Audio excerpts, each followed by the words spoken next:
अब जो है डॉन न्यूज ने ये रिपोर्ट की है खबर जनाब, ये सामने आप देख सकते हैं। उन्होंने लिखा है कि TikTok the new frontier for political info Wars. उन्होंने कहा कि टिकटॉक जो है वो नई इंफॉर्मेशन वॉर हो रही है, उसमें टिकटॉक का किरदार बड़ा इंपॉर्टेंट है।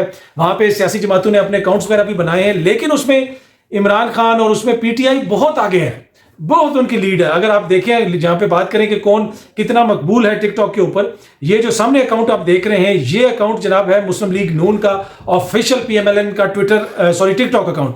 इसमें तकरीबन 43,000 यानी 43,000 लोग इसको फॉलो करते हैं और 8 लाख से ज्यादा इसकी लाइक्स हैं।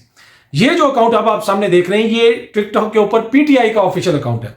इसको 30 लाख, जी हाँ जी, उधर 43,000 और इसको 30 लाख लोग फॉलो करते हैं और 172 मिलियन, 10 मिलियन का 1 करोड़ होता है, ठीक है, 100 मिलियन का 10 करोड़ होता है।